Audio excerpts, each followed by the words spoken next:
Si on évite un objet jetable, à chaque fois on va économiser non seulement le gobelet et les quelques grammes de plastique du gobelet, mais on va aussi économiser les ressources qui ont été utilisées pour le produire. Et ça, c'est beaucoup plus que les quelques grammes du gobelet. Finalement, à chaque fois qu'on évite de produire un déchet, on évite aussi de produire des déchets en amont dans la phase de production. Et donc, c'est pas du tout anecdotique de chercher à réduire nos déchets à nous. Bonjour à tous et bienvenue sur Atterrissage, le podcast qui explore comment transformer notre modèle de société. Chaque semaine, je vais à la rencontre d'un expert, d'un intellectuel ou d'un militant qui, conscient de l'impasse dans laquelle le modèle actuel nous entraîne, avance des propositions radicales pour le refonder. Aujourd'hui, je rencontre Flore Berlingen pour imaginer comment sortir de la société du déchet. Bonjour Flore. Bonjour. Alors merci d'avoir accepté l'invitation d'atterrissage alors que tu avais ces derniers jours un agenda très rempli. Donc pour les auditeurs, sachez que Flore sort de l'organisation d'un festival marathon puisqu'elle a passé 3 jours de jeudi à samedi dernier à organiser l'édition 2018 du festival Zero Waste. Mais rassurez-vous, elle vient de me dire qu'elle n'était pas fatiguée. Donc dans cet entretien, on va naturellement parler de ton association Zero Waste, Zéro Déchet, Zéro Gaspillage. Mais avant, j'avais envie de commencer par te présenter. Donc en 2008, tu sors diplômé de Sciences Po et tu rejoins le CNID, le Centre national d'information indépendante sur les déchets. Donc déjà, il y a 10 ans, tu te passionnes pour ces fameux déchets. Et fin 2013, tu prends du galon puisque tu deviens directrice de l'association et qui change de nom, qui devient Zero Waste France. Et donc depuis 20 ans, votre association multiplie les actions pour éduquer les consommateurs, influencer les politiques et faire pression sur les entreprises afin qu'on réduise le volume de déchets qui part chaque jour à la décharge, en incinérateur ou pire, dans la nature. Donc il y a quelques jours, c'était donc l'ouverture de votre festival qui proposait un nombre extrêmement important de conférences, de tables rondes, d'ateliers sur des sujets très variés allant de l'économie circulaire au compost, en passant par le recyclage, les couches lavables, l'obsolescence programmée, la réparation. Une des premières personnes qui intervenait dans votre forum, c'était Brune Poirson, la secrétaire d'État à l'économie circulaire. Et ce sera d'ailleurs le sujet de ma première question. Est-ce le signe que dans le domaine des déchets, contrairement à d'autres sujets en rapport avec l'écologie, le gouvernement est aligné avec la position des associations ? Alors non, je pense pas qu'on puisse dire ça. Il n'y a pas d'alignement. Il y a des points de convergence de temps en temps et puis il y a des points de divergence. La présence de la secrétaire d'État au festival, c'est quand même un bon signal. C'est le signal que c'est un sujet qui fait désormais partie des discussions gouvernementales. Donc, évidemment, on l'a vu avec la feuille de route économie circulaire. Mais donc, c'est plutôt bon signe, bien sûr. Mais on a pu voir dans les échanges avec Brune Poirson qu'on n'était pas forcément d'accord sur tous les points. Et que nous, on attend évidemment que le gouvernement est beaucoup plus loin que ce qu'il fait pour l'instant en matière d'économie circulaire et de zéro déchet. Donc, ils viennent d'annoncer une feuille de route sur l'économie circulaire. Donc, toi, tu attends que ça aille un peu plus loin. À quel endroit exactement ? Alors, dans cette feuille de route économie circulaire qui a été publiée il y a à peu près un mois, il y a des choses très intéressantes, notamment en termes de fiscalité, par exemple, parce qu'on sait que la fiscalité environnementale, elle peut vraiment être un levier pour accélérer le mouvement vers l'économie circulaire, puisqu'il y a déjà des choses qui sont passées dans la loi de transition énergétique il y a déjà 3 ans. Donc maintenant, si on veut que les choses soient mises en place, vraiment, la fiscalité, c'est peut-être le bon outil pour le faire. Donc, il y a des choses intéressantes là-dessus.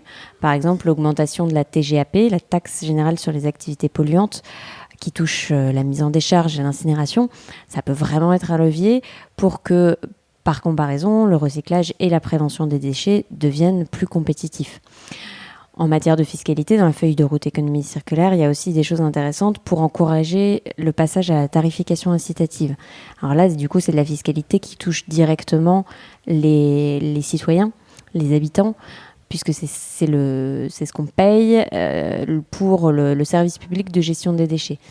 Et plutôt qu'un système forfaitaire, nous, on promeut un système qui soit incitatif, où on paye en fonction de ce qu'on jette, et plus précisément de ce qu'on jette de non recyclable.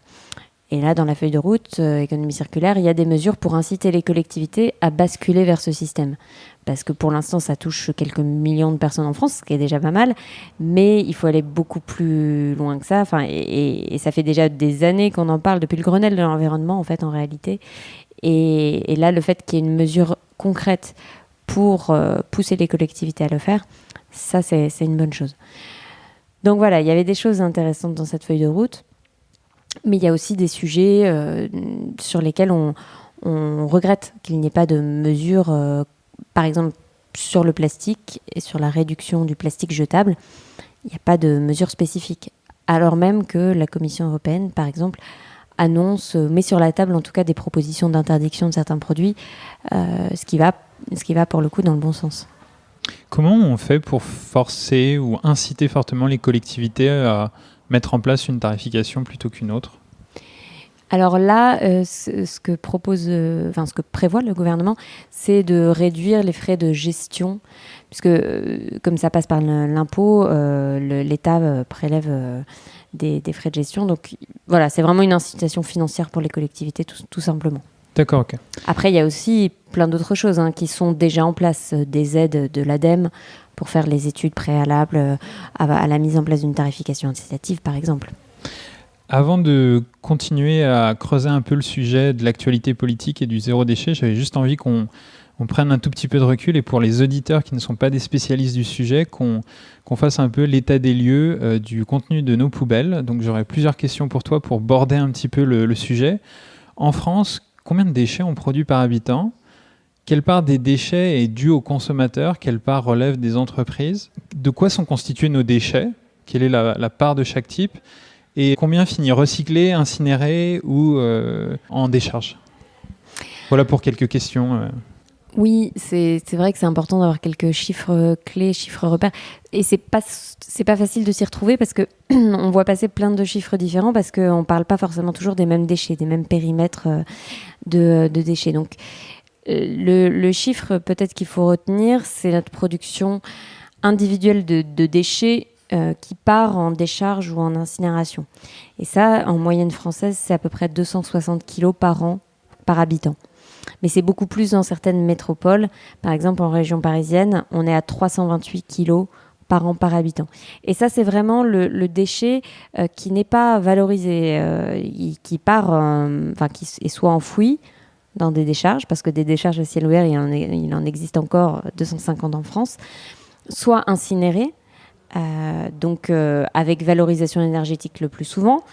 Mais pour nous, ça c'est pas quelque chose de souhaitable pour autant. Enfin, la valorisation énergétique, ça doit être un mécanisme de récupération d'énergie qui est évidemment souhaitable dès lors qu'on brûle, mais qui ne doit pas devenir une excuse, voire même un prétexte pour continuer à brûler toujours autant de déchets que ce qu'on fait actuellement.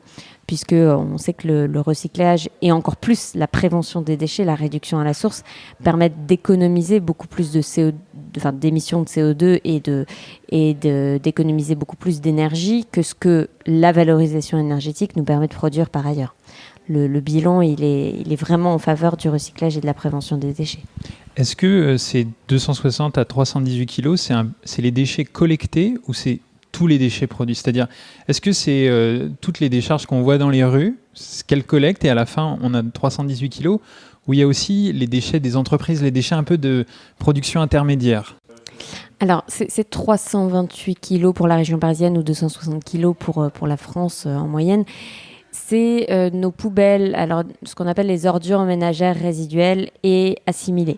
Donc c'est ce que le service public va collecter en porte-à-porte. Le camion poubelle qui passe et qui prend les poubelles grises, c'est ça, les 260 kilos.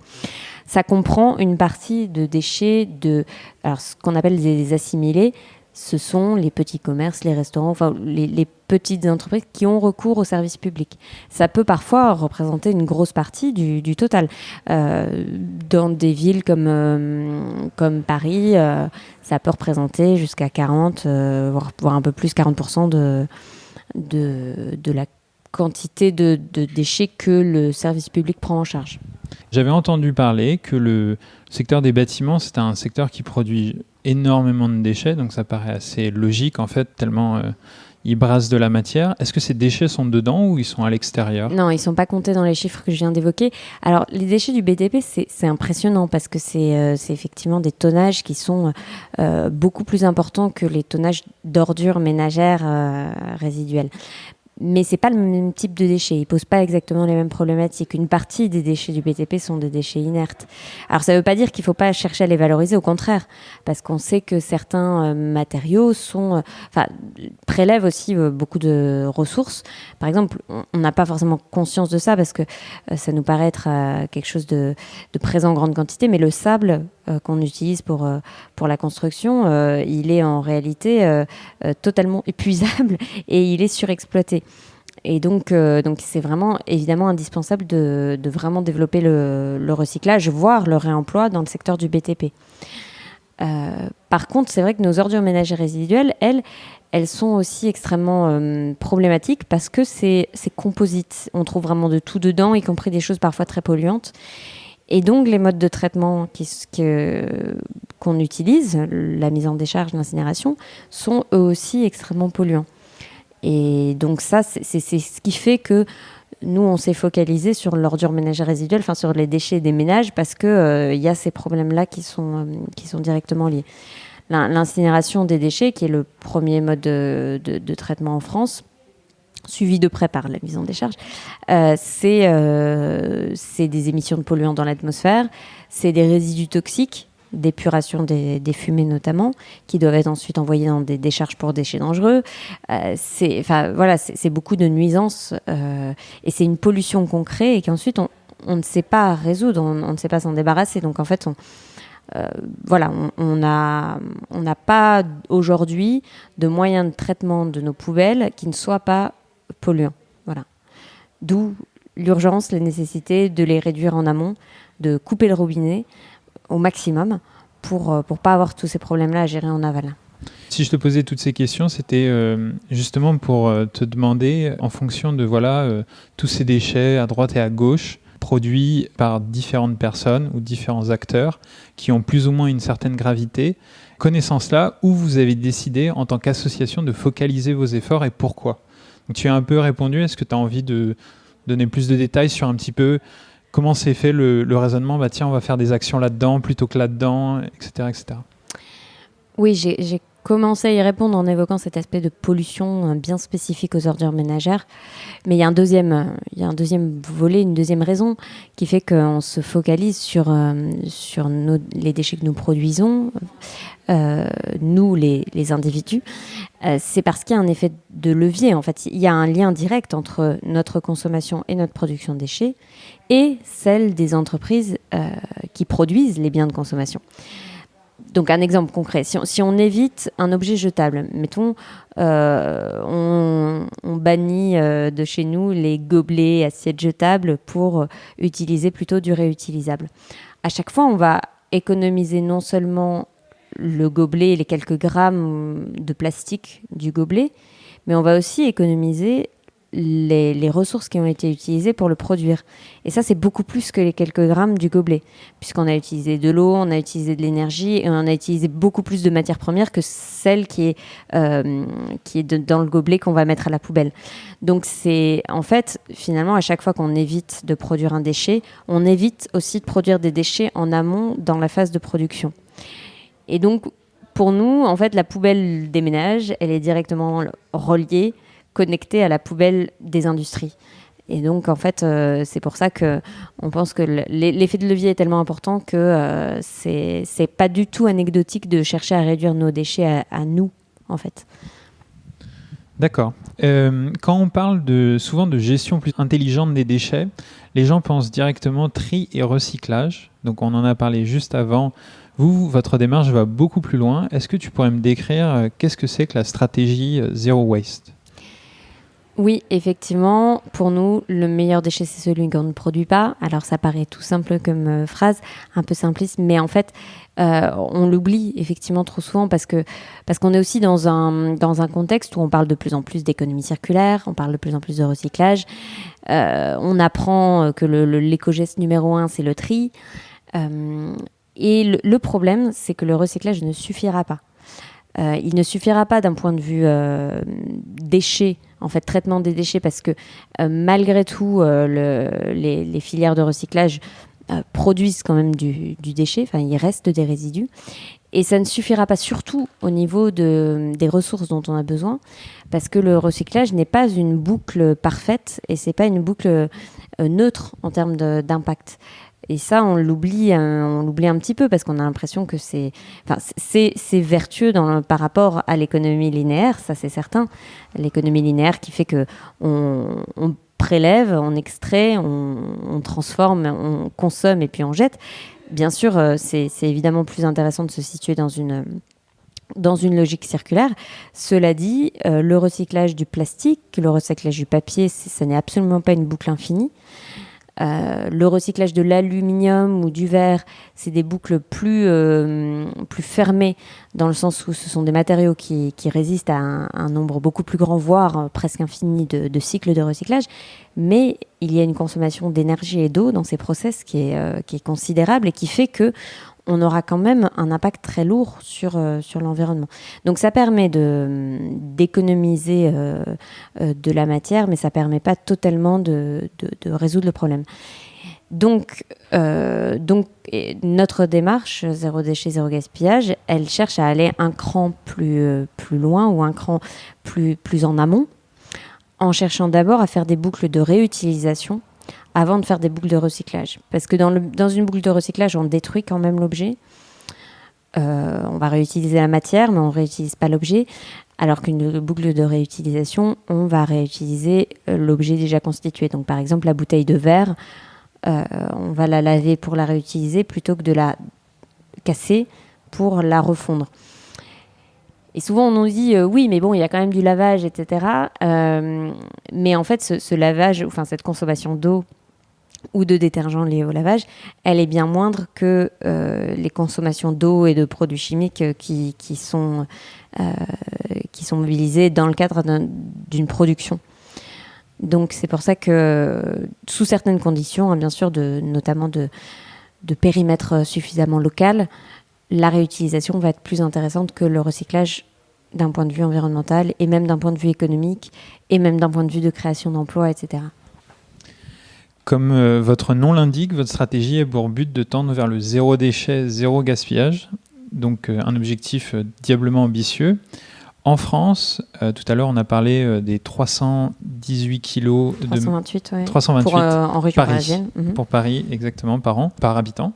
En France, quel serait un objectif toujours très ambitieux, mais plus atteignable qu'un zéro pointé en termes de volume de déchets? Alors, je reviens juste une seconde sur le zéro déchet, zéro gaspillage, parce que c'est la traduction de zéro waste. Et donc, en français, on a deux mots pour le dire. Et il y a un seul mot en anglais, waste. C'est pour ça qu'on a gardé ça dans notre intitulé. Et c'est vraiment intéressant parce que ça ne veut pas dire la même chose du tout. Zéro déchet, on pense tout de suite à la poubelle, parce que c'est de ça dont il s'agit, hein, le déchet, l'ordure. Alors que zéro gaspillage, on est dans une vision plus large, plus globale en fait de l'ensemble des consommations de ressources.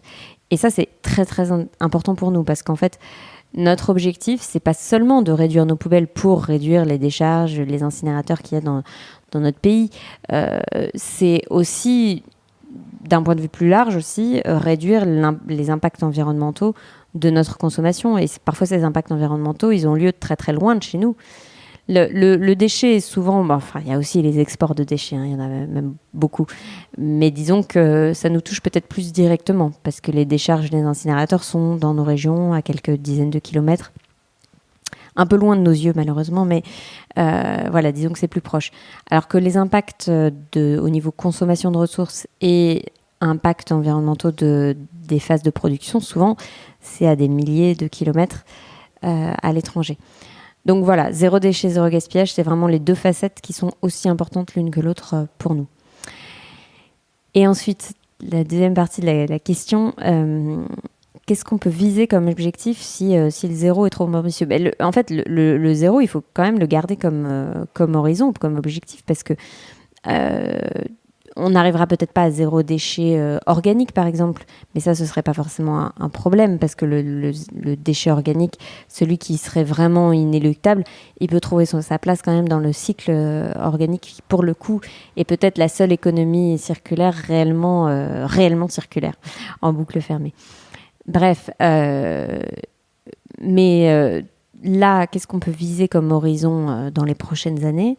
On peut regarder tout simplement quelles sont les meilleures performances au niveau européen et voir quelle est notre marge de manœuvre par rapport à ça.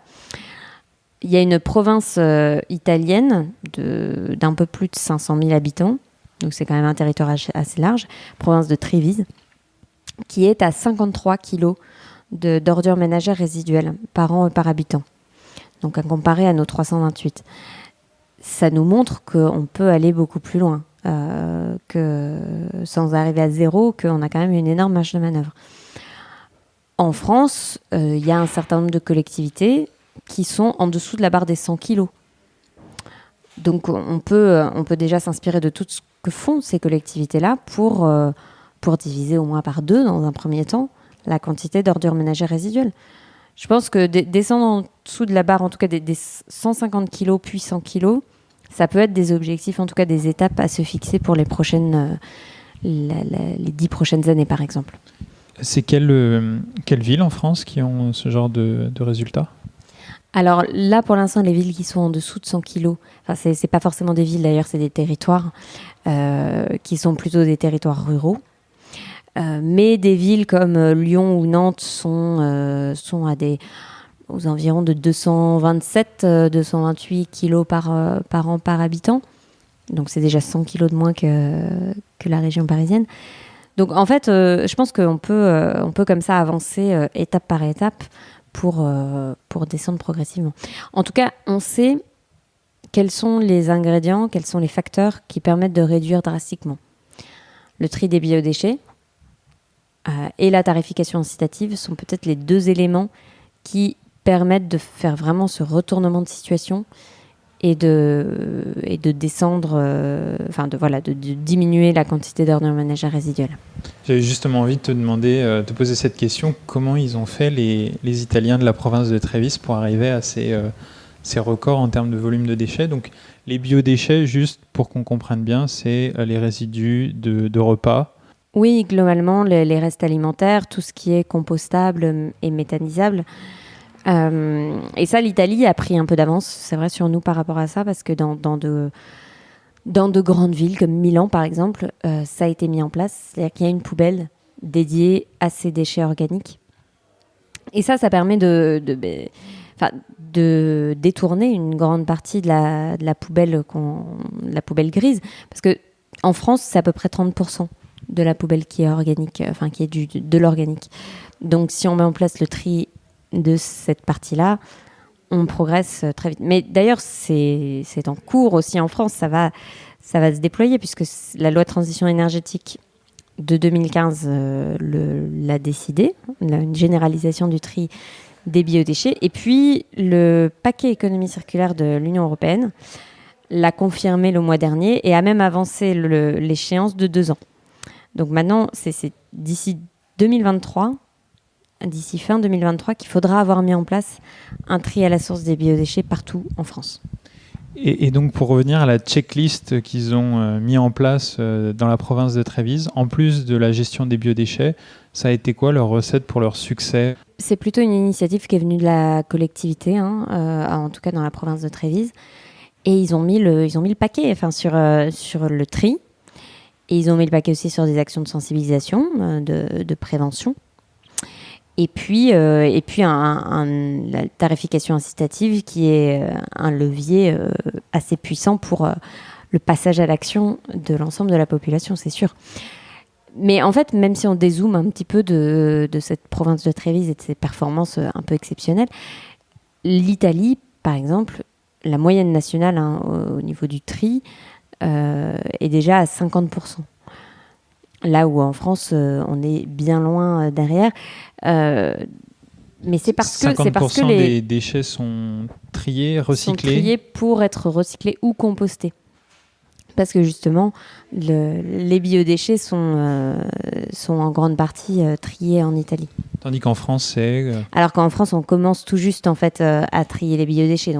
Donc c'est sûr que dès qu'on va déployer ce tri des biodéchets, des restes alimentaires, ça va nous permettre de gagner quelques... 30% potentiellement. Potentiellement 30%. Là, après, on sait bien qu'on ne capte jamais la totalité des déchets organiques, mais ça va permettre de nous faire progresser de plusieurs dizaines de points peut-être. Alors vous êtes une association qui se positionne sur beaucoup de sujets, parce que le zéro déchet, c'est quelque chose d'extrêmement vaste. Personnellement, je verrais même une catégorisation entre l'ensemble de ces sujets. Donc on a d'ailleurs un petit peu parlé. Il y a d'abord une catégorie que j'appelle la catégorie amont. C'est plutôt la réflexion comment éviter de produire des déchets. Donc là-dedans, ça va se retrouver dans des réflexions sur les besoins. Ça va se matérialiser dans des pratiques telles que l'éco-conception. Donc faire des produits plus durables, plus recyclables, plus réparables. Et pour la distribution alimentaire, par exemple, dans les réflexions amont, on a aussi le fait de faire du vrac à la place de tout emballer, de tout plastifier. On peut aussi trouver le fait maison dans ces réflexions amont. Je fais moi-même mes cosmétiques pour éviter d'en acheter et de produire des déchets par effet de levier. Et donc ça, c'est la première catégorie. Et la deuxième catégorie, la catégorie aval, c'est comment traiter au mieux les déchets une fois qu'ils sont là, une fois qu'ils ont été produits. Donc là-dedans, je vois les sujets liés au tri, au recyclage. Et par exemple, on a parlé tout à l'heure de réutilisation d'objets. Je le vois aussi en aval plutôt qu'en amont, parce que voilà, l'objet, une fois qu'il est produit, il est là. Donc ma question pour toi, c'est n'y a-t-il pas une tension, voire parfois une contradiction entre poursuivre ces deux chantiers ? Oui, c'est pas faux. C'est pas faux. Et c'est la raison pour laquelle on se concentre surtout sur le premier, de plus en plus. Parce que alors, sur la réutilisation des objets, je suis pas forcément tout à fait d'accord avec où le ranger, mais en tout cas, ce qui est sûr, c'est que les questions qui sont liées au mode de traitement des déchets sont de plus en plus prises en compte au niveau des politiques publiques et puis même des entreprises. Et donc, quelque part, notre action, elle est peut-être moins indispensable. Maintenant que le message est quand même un petit peu passé à ce niveau-là, que l'économie circulaire a le vent en poupe, etc. Donc, je crois que notre action et notre mobilisation, elle est vraiment surtout indispensable sur la première catégorie. Comment éviter de produire des déchets. Et finalement, il y a peut-être un point que tu n'a pas mentionné dans cette première catégorie, c'est le questionnement de nos besoins et de nos réflexes achats. En premier lieu, là, au début de l'année, on a lancé un défi, une campagne, sous la forme d'un défi auquel participent 12 000 personnes à ce jour, même plus que ça, qui s'appelle le défi Rien de neuf. Et c'est tout simple, c'est l'idée d'essayer d'acheter le moins d'objets neufs possible, voire pas du tout, tout au long de l'année 2018. Donc là, on est à mi-chemin. Tu participes ? Très exactement, bien sûr. Et on est à mi-chemin. On a énormément de témoignages de participants. C'est très intéressant parce que c'est une expérience collective. Et c'est vraiment le cœur de ce dont on parlait, à savoir la remise en question de l'acte d'achat. Remise en question du besoin d'une part, parce qu'en fait la plupart des participants se rendent compte que le plus souvent en fait ils renoncent tout simplement à l'achat parce que c'était pas du tout indispensable, voire vraiment accessoire. Et deuxième partie de la remise en question de l'achat neuf. Et là en fait c'est la découverte qu'il y a plein d'alternatives pour utiliser des objets déjà en circulation tout simplement. Donc via la location, via l'achat d'occasion, etc. Et donc c'est là que cette question de la réutilisation des objets, finalement, oui, on peut considérer qu'un objet, une fois qu'il est là, on peut plus agir tellement dessus. Mais si on peut quand même agir au moment, enfin avant d'acheter, et se demander si on peut pas plutôt allonger la durée de vie d'un objet déjà dans le circuit, plutôt que d'avoir recours à un objet neuf qui veut dire extraction de matière, de ressources, etc. Vous avez récemment participé à un hors-série du magazine Socialteur sur le zéro déchet, donc un magazine très très intéressant que j'invite tous les auditeurs à acheter puisqu'il est en ce moment en kiosque. Il est encore en kiosque, oui. Jusqu'à quand ? Je pense mi-juillet. D'accord, bon bah alors il faut aller vite. Dedans, j'y ai lu que le mot d'ordre que vous êtes dit quand vous avez écrit ce magazine, c'était justement de ne pas promouvoir les fausses bonnes idées qui détournent de la résolution des problèmes. À quoi pensais-tu quand tu parlais de fausses bonnes idées ? Oui, c'est peut-être pas notre motivation principale, mais en tout cas, c'était toujours c'est l'écueil qu'on veut éviter, bien sûr. Les fausses bonnes idées, c'est en matière de déchets, ça peut être de créer une filière de valorisation d'un déchet qui ne devrait tout simplement pas exister. Alors, je vais peut-être donner un exemple parce que ce sera plus parlant. Par exemple, s'évertuer à mettre en place une filière de recyclage pour des gobelets jetables ou des pailles en plastique. Ou des pailles en plastique, voilà, qui pourraient tout simplement soit être remplacées par des choses réutilisables, durables, en dur, soit tout simplement être évité en fait. Alors pourquoi ? Parce qu'on peut se dire en même temps, il faut être pragmatique, ces déchets ils sont là, il faut bien les traiter, etc. Oui, bien sûr. Le problème c'est quand tout dépend de l'énergie et des moyens financiers investis dans la création de cette nouvelle filière. Parce que justement, si ces moyens sont trop importants, mais pour des questions toutes bêtes de rentabilité derrière, il faudra quand même qu'il y ait un approvisionnement, que ce flux de déchets reste consistant. Et on se rend compte que ça freine le développement des alternatives. Et c'est pas un hasard si en France on n'est pas très très en avance sur le tri. En tout cas nous c'est notre analyse.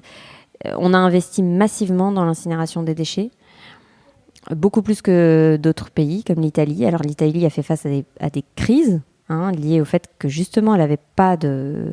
Enfin, c'était pas la seule raison, mais disons que saturation de certaines décharges, etc. Mais face à cette crise, du coup, ils ont pris le problème à bras-le-corps et ils ont aujourd'hui des performances beaucoup plus intéressantes que les nôtres. Alors que nous, on avait investi dans cet outil industriel de traitement des déchets et qui aujourd'hui, et c'est peut-être nous ralentit tout simplement. Et on peut, dans une certaine mesure, observer la même chose avec le recyclage aujourd'hui. C'est-à-dire que si l'investissement est massif dans des filières de recyclage, il faudra que ces filières perdurent et donc que la production de déchets, de certains de ces déchets, continue, alors même qu'il serait quand même beaucoup plus logique et intéressant d'un point de vue environnemental mais aussi économique dans certains cas de l'éviter en amont et d'investir plutôt directement dans la solution qui est réellement durable à long terme. C'était justement la question que j'avais envie de te poser. J'avais marqué en exemple que le recyclage a plutôt tendance, une fois qu'il est là, à vouloir des grandes masses de déchets pour pouvoir subvenir à son activité, tandis que l'objectif de l'autre chantier, c'est davantage de réduire les déchets, donc d'où cette tension. Alors attention, ça ne veut pas dire qu'il faut, arrêter le recyclage. Arrêter, ou même voire arrêter d'investir dans des outils de recyclage. D'ailleurs, par exemple, en France, on a besoin d'investir encore dans des centres de tri et des usines aptes à recycler certains matériaux plastiques notamment, puisqu'on voit que dès que la Chine ferme ses frontières aux déchets plastiques européens et américains, ça crée de sacrés problèmes puisque nous n'avons pas l'équipement industriel. Donc, là, à l'heure actuelle, ils sont stockés, ils s'amoncellent quelque part. Oui, ou alors ils sont envoyés vers d'autres pays moins regardants en Asie du Sud-Est. Mais donc, en fait, il y a encore des investissements à faire en matière de recyclage. Ça, c'est pas négociable, c'est sûr. Par contre, est-ce qu'il faut... Il y a des... Si je prends l'exemple des plastiques, il y a des plastiques qu'on sait recycler aujourd'hui. Alors, il nous manque parfois l'outil industriel pour le faire en France, mais il y a des plastiques qui qui se recyclent bien et dont on maîtrise la technologie de recyclage.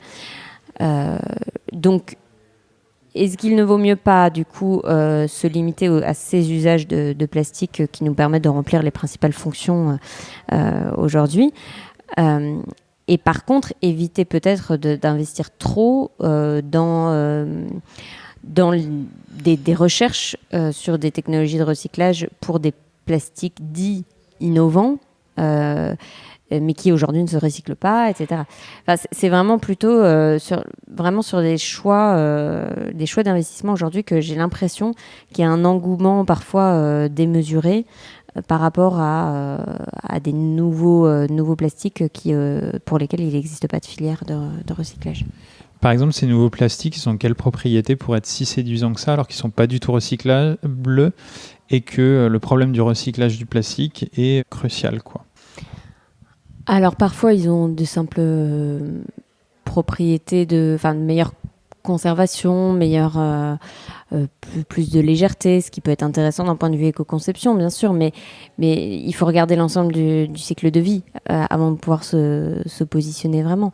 Et puis, en fait, il faut aussi se poser la question des usages, parce que là, moi, j'ai en tête l'exemple d'une bouteille en plastique. Une bouteille en plastique, il y a plusieurs... en fait, on a besoin d'un contenant. Le besoin au départ, c'est pas le besoin d'une bouteille en plastique. On a besoin d'un contenant pour un liquide à usage alimentaire, mettons. Donc, face à ça, est-ce qu'on a mettons, 4 options.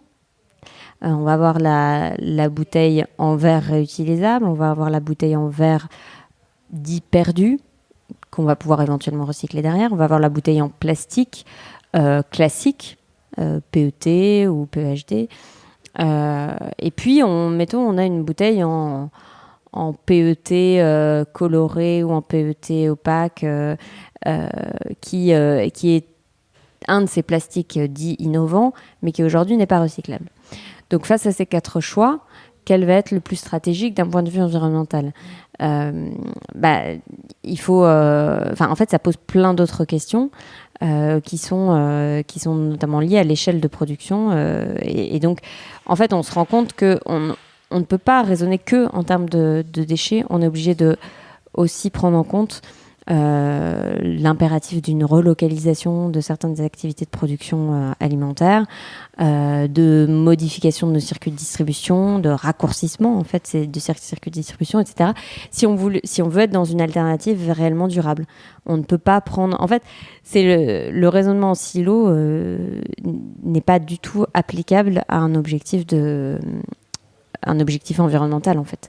Donc si on ne prend que la question des déchets ou que la question du CO2 ou que la question de...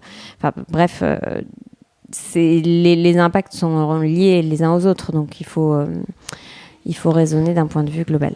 Ça me rappelle la discussion que j'avais avec un ami qui travaille dans l'agroalimentaire, qui a même créé sa boîte dans l'agroalimentaire. Il importe des baies d'açaï du Brésil pour faire des jus ou des pulpes en France, et il me disait qu'il avait fait toute une étude pour minimiser l'empreinte carbone de ses bouteilles. Il avait donc fait le choix du plastique qui est, pour le rassurer, un plastique qui était, je crois, à peu près recyclable.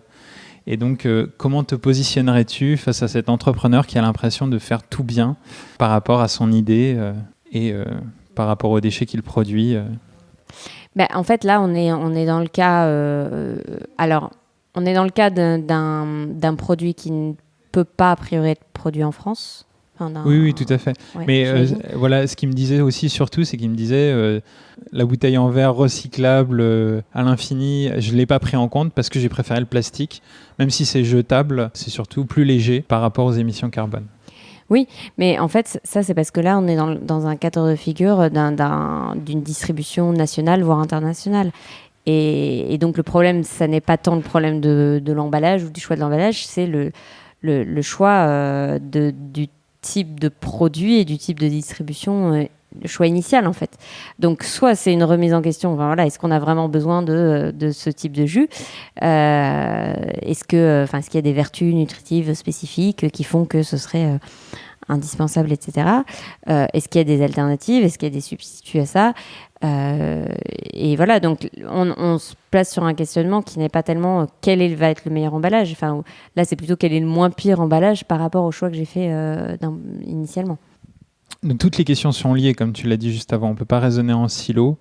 Il y a à la fois la question des déchets, des emballages. Il y a à la fois la question de l'échelle à laquelle on produit.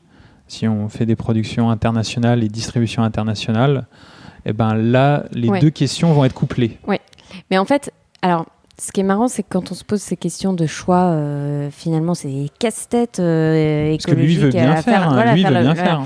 Mais finalement, en prenant l'exemple de cet entrepreneur qui cherche à avoir une démarche vertueuse, moi j'ai l'impression que c'est un peu l'arbre qui cache la forêt. Parce que pour moi, c'est pas tant le problème de cette marque de jus d'Açaí, voilà, je savais pas comment le prononcer. C'est pourquoi des grandes marques qui diffusent une quantité bien plus importante, des volumes énormes de bière, de jus de pomme, de tous ces produits qui en fait pourraient être produits et distribués localement, parce qu'il n'y a pas de... Voilà, il n'y a pas de problème, on sait les faire, on sait les fabriquer en France et on a les matières premières pour en France. Et qui en fait font des trajets complètement insensés à travers l'Europe, voire à travers le monde. L'exemple de la bière, il est significatif de ce point de vue-là. Il y avait une tradition brassicole régionale qui a été complètement renversée par l'arrivée et le développement de grands groupes, donc qui du coup remet en question complètement aussi les circuits de distribution et les modes d'emballage des produits. Et donc aujourd'hui, imaginez une consigne sur les bouteilles de bière à l'échelle nationale, ça n'a plus aucun sens. Alors que ça en aurait si on redéveloppait des filières régionales pour la bière. Donc je pense que il faut essayer de raisonner par rapport aux volumes les plus conséquents, d'une part. C'est de se poser, c'est quoi qui pose réellement problème aujourd'hui? C'est pas en priorité la production très spécifique de certains entrepreneurs qui se positionnent sur des marchés qui restent des marchés de niche malgré tout. Mais en croissance. Je sais bien. Mais voilà, il faut quand même regarder les volumes les plus importants. Et puis surtout, la marge de manœuvre qu'on a, en fait. C'est pareil en termes de déchets. Souvent, on nous dit, mais oui, mais vous savez bien qu'on n'arrivera jamais à 0, etc. Mais moi, j'ai pas envie de pinailler sur 0 ou 3 ou 5 ou 10. Moi, ce que je vois, c'est les 150 kilos qu'on pourrait éviter là, dès demain, si on mettait en place les actions dont on sait qu'elles produisent la réduction, etc. Donc là, c'est pareil par rapport à cette histoire du choix des emballages. Bien sûr, il faut continuer à travailler sur le cas de cet entrepreneur, mais il faut en priorité qu'on agisse sur les filières dont on pourrait qu'on pourrait faire basculer, parce qu'on sait qu'un autre modèle serait possible de manière assez rapide. Quand on tire le fil de la réflexion sur les besoins, on débouche en général vers les idées de la sobriété, de la décroissance. Donc j'avais envie de te poser comme question, est-ce que les praticiens du zéro déchet que tu rencontres se revendiquent-ils de la décroissance en aparté ou même en public? Et toi, te reconnais-tu dans ce genre d'idées? Alors, le mot de décroissance, c'est pas un mot qu'on utilise parce qu'on... et puis moi, à titre personnel, je suis pas convaincue que ce soit le terme qui ait le plus de vertu pédagogique. Donc c'est pas forcément notre vocabulaire. Par contre, ce qu'on fait de plus en plus, c'est essayer de décrypter en fait ce qui nous mène au gaspillage généralisé de nos ressources. Et quand on creuse, on se rend compte que l'obsolescence programmée et les autres formes de gaspillage, le marketing, la publicité qui nous pousse à surconsommer, etc. Tout ça a une origine commune. C'est finalement une forme de surproduction. Alors le terme de surproduction peut étonner quand on sait que, en termes alimentaires, 1 milliard d'êtres humains ne mangent pas leur faim. Et en termes de biens d'équipement, plein de gens sont encore privés du confort basique. Mais malgré tout, c'est bien une surproduction qu'on fait face. Et en fait, ces stratégies d'obsolescence programmée, ces stratégies de marketing, etc., elles ont pour but d'écouler une surproduction. Pourquoi on a cette surproduction ? C'est parce que le modèle économique dominant, qui est le modèle capitaliste, ou les modèles capitalistes, parce qu'il y a différentes variantes, mais sont quand même fondés sur une croissance, sur une augmentation des volumes, qui nous conduit à des crises de surproduction. Et donc aujourd'hui, il faut à la fois agir sur une meilleure répartition, parce que on dit 1 milliard de personnes ne mangent pas leur faim, et à côté de ça, il y a un tiers de la nourriture à échelle mondiale qui est gaspillée, qui est jetée. Donc là, il y a un problème d'allocation des ressources, mais il faut aussi remettre en question les fondements même de ce qui fait la croissance, en fait. Donc oui, pour nous, en tout cas, on peut pas, si on veut toujours remonter à la source, à l'origine du problème, on est obligé de remettre en question les modèles économiques qui font tourner notre économie aujourd'hui. Moi, alors là c'est plus personnel, mais je ne crois pas qu'on puisse juste mieux régler, faire quelques réglages qui vont permettre d'ajuster et de gaspiller moins. Il y a quand même 2-3 problèmes de fond qui font que c'est carrément des structures économiques différentes qu'il faut qu'on invente ou qu'on réhabilite. Le zéro déchet, c'est une façon de faire de la politique, mais un peu de manière dépolitisée. Est-ce que tu serais d'accord avec ça ? Alors, je suis d'accord sur le fait que c'est une question politique, même si elle n'en a pas l'air au premier abord. Surtout quand on dit zéro déchet aujourd'hui, la partie la plus médiatisée du zéro déchet, c'est le mode de vie zéro déchet. C'est les actions qu'on peut faire à l'échelle domestique, au quotidien.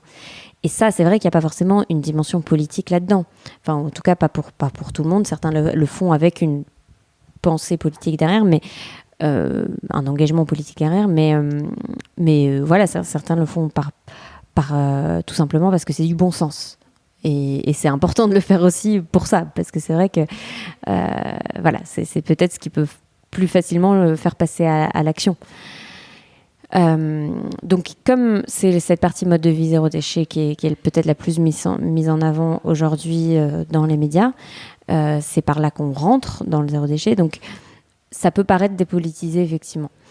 Mais en réalité, quand on commence à creuser le sujet, qu'on commence à passer à une dimension aussi collective et pas seulement individuelle, qu'on commence à questionner les politiques publiques qui doivent être mises en place pour favoriser cette préservation des ressources et meilleure allocation des ressources, quand on commence à questionner les sources du gaspillage, comme on vient de le faire à l'instant, on entre tout de suite dans des questionnements politiques.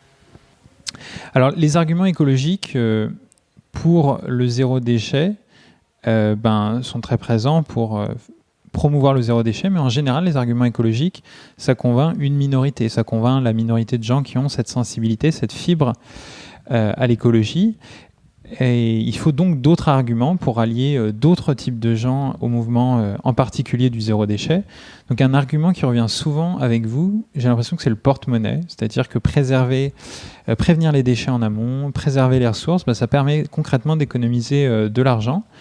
Et j'avais envie de te poser la question, est-ce que vous avez comptabilisé la masse d'argent qu'on pourrait économiser en suivant les stratégies du zéro déchet ? Et à l'heure actuelle, d'ailleurs, état des lieux, c'est combien notre facture pour les déchets ? Ouais, alors, en fait, c'est pas tant que ça nous ferait gagner de l'argent, parce que c'est pas forcément ça le but en soi, à titre individuel ou à titre collectif, finalement, même si ça coûtait plus cher, faudrait peut-être quand même le faire, parce que s'il en va de la survie de certaines populations, et bientôt peut-être de tout le monde, mais sans trop dramatiser, mais un petit peu quand même. Et donc ça n'a pas de prix. Mais en fait, c'est surtout qu'on se cherche à démonter un certain nombre d'idées reçues sur le fait que ça coûte plus cher, parce qu'en fait, c'est même pas le cas. Et qu'en fait, on nous présente comme des évidences des choix de consommation, des choix de politique publique, en nous disant oui, soit on a toujours fait comme ça, soit c'est forcément c'est ce qui coûte le moins cher, là vos solutions plus écolo, ça va nous coûter plus cher, on n'en veut pas. Donc on cherche d'abord à s'attaquer à ces idées reçues et pas tant à ce que ça devienne la motivation principale, mais au moins dire mais non, enfin ça ne coûte pas si cher qu'on le pense et au contraire ça peut même être plus abordable. Bref, donc ça c'est le raisonnement. Ensuite sur les économies que ça peut nous permettre de réaliser. Ailleurs, il y a l'échelle individuelle de la consommation de chacun. Le zéro déchet, est-ce que ça coûte plus cher, moins cher? Ça dépend en fait des catégories de produits. Par exemple, si on essaye de suivre un mode de vie zéro déchet, on va dépenser beaucoup moins sur les produits d'entretien, sur les produits cosmétiques, etc. Parce qu'on va peut-être commencer à faire certaines choses soi-même avec des produits de base qui, eux, sont très peu chers. On va acheter en vrac au lieu d'acheter sur emballé. Alors sur certaines catégories de produits, ça va coûter beaucoup moins cher. On n'a pas forcément toujours, par contre, accès à un magasin vrac à côté de chez soi, mais bon, ça commence à se démocratiser vraiment de plus en plus. Et après, évidemment, si dans le même temps, on passe aussi à du zéro déchet, mais avec d'autres préoccupations bio, locales, etc., il est possible que ça fasse passer sur des gammes de produits plus chères. Mais parce qu'on aura en plus un produit d'une qualité supérieure. En tout cas, on ne parle pas exactement des mêmes choses. Donc c'est ça qui est difficile dans les comparaisons. Mais globalement, nous en tout cas, on reçoit beaucoup de témoignages de personnes qui disent que non seulement ça leur a simplifié la vie, a simplifié un certain nombre de choix, mais qu'en plus, ils voient de réelles économies à ce mode de vie-là. On change aussi peut-être la structure de sa consommation et au final, ça ne coûte pas plus cher. Au niveau plus collectif, politique publique, etc., c'est des milliards d'euros qui sont dépensés chaque année dans le traitement des déchets. Enfin, dans la collecte, le transport et le traitement des déchets. Donc, chaque tonne de déchets économisée pour une collectivité, c'est plusieurs centaines d'euros d'économiser. Donc en fait, finalement, le petit geste qu'on fait, nous, à échelle individuelle, multiplié par des millions d'habitants, peut vraiment faire baisser la facture collective. Voilà, nos impôts locaux, tout simplement. En fait, ma question, c'était plutôt dans votre travail d'influence. Vous avez besoin d'égrener des arguments, le maximum dans votre sens par rapport à l'argumentaire de l'adversaire. Et donc, l'écologie est, disons, le point de départ, hein, c'est les aspirations. Mais derrière, il y a des arguments très pragmatiques qui peuvent se mettre en place pour toucher peut-être des populations qui entrent pas par l'écologie. Oui, après, je sais pas s'il y a des personnes qui se désintéressent réellement de l'écologie. Mais souvent, moi, j'ai plus l'impression qu'ils se disent oui, mais c'est moins prioritaire. Il y a d'autres priorités. L'écologie, moi, je suis pas contre, mais l'emploi, c'est plus important. On peut pas, voilà, exactement. Le pouvoir d'achat et l'emploi. Et il faut se préoccuper de réduire la pauvreté et la précarité, peut-être avant de se préoccuper de l'environnement. Alors qu'en fait, toutes ces questions-là sont liées, et c'est ça qu'on cherche à montrer. Et que c'est pas raisonner pour la planète d'une part et pour les humains d'autre part, mais c'est au contraire ensemble, parce que il y a des inégalités sociales qui se traduisent en inégalités environnementales. Et ça, on n'en parle pas suffisamment, je trouve, parce qu'il y a des inégalités, d'une part, de revenus qui font qu'on n'est pas égaux face aux conséquences environnementales de tout ce dont on a parlé, de la surconsommation des ressources et du traitement des déchets, de ces pollutions induites, etc. Et les populations qui sont touchées non seulement par le réchauffement climatique, mais aussi, si on parle plus de la question des déchets, par les pollutions liées au traitement des déchets, les populations touchées ne sont pas les populations les plus aisées. Plusieurs études le montrent. Alors, beaucoup d'études ont été réalisées aux États-Unis par rapport à ça, mais en France, je pense qu'on aurait un peu les mêmes résultats. Les installations de traitement des déchets, elles sont quasiment systématiquement implantées dans des bassins de populations plus défavorisées, etc. Donc, voilà, une illustration directe des inégalités environnementales qui proviennent d'inégalités sociales au départ. Donc, c'est deux facettes d'un même problème et d'un même combat en fait. Alors, dernière question, quels sont les combats sur lesquels vous avez envie de vous focaliser dans l'année qui va venir, fin 2018, début 2019 et après ? Là, on va poursuivre sur ce travail, sur l'amont et sur le sac à dos écologique de notre consommation. Donc, c'est ce qu'on a commencé à faire avec le défi Rien de neuf. C'était l'objectif, c'était attirer l'attention sur ce qui se situe en amont de la poubelle. Derrière chaque objet, il y a une consommation de ressources de plusieurs dizaines de kilos, une consommation d'eau, une consommation d'énergie, etc. Et c'était ça notre objectif au travers du défi Rien de neuf. Donc ça va être notre fil rouge jusqu'à la fin de l'année 2018. Donc on a plein de projets pour relancer et animer ce défi jusqu'en décembre. Et on a un projet de livre aussi pour partager les résultats de cette expérience collective, pour partager d'une part les témoignages, les astuces, tous les aspects pratiques de l'expérience des participants, et puis le contexte, le cadre théorique et toutes les informations qu'on aura réunies sur cette notion de sac à dos écologique des biens de consommation pour continuer à informer et diffuser l'information là-dessus. Merci beaucoup Flore pour toutes tes réponses. Si les auditeurs veulent en savoir davantage sur le zéro déchet, vers quoi les redirige-t-on ? Alors à l'heure actuelle, là on est dans la maison du zéro déchet, donc s'ils sont parisiens, on les invite à visiter la maison du zéro déchet, mais qu'est-ce qu'on leur dit d'autre s'ils ne sont pas parisiens par exemple ? Alors on a évidemment un site internet, zerowastefrance.org. Il y a aussi le site du défi riendeneuf.org pour s'inscrire, pour ceux qui le souhaitent. Et puis, on a publié un livre qui s'appelle Le scénario Zero Waste aux éditions Rue de l'Échiquier. Et puis, tu l'as mentionné tout à l'heure, il y a ce hors-série qu'on a fait avec Socialterre qui est encore disponible en kiosque et qui donne un bon aperçu aussi de vraiment le zéro déchet sous toutes ses formes. À la fois les problématiques de fond internationales aussi, les enjeux en fait du traitement des déchets, et puis toutes les solutions qu'on peut adopter à titre individuel ou à l'échelle collective. Merci beaucoup Flore. Merci beaucoup. Merci à tous pour votre écoute. C'était Atterrissage avec Flore Berlingen. Si cet épisode vous a donné envie de vous engager dans une démarche individuelle ou collective en rapport avec le zéro déchet, je vous invite à creuser toutes les ressources mentionnées à la fin de l'épisode, que vous trouverez d'ailleurs dans les commentaires. Enfin, si cet épisode vous a plu, vous pouvez m'aider à lui donner plus de visibilité de deux manières. Tout d'abord en mettant un pouce sur YouTube, ensuite en laissant un avis positif et 5 étoiles sur votre plateforme de podcast préférée, Apple Podcast sur iPhone ou Podcast Addict sur Android. Merci à tous et à la semaine prochaine.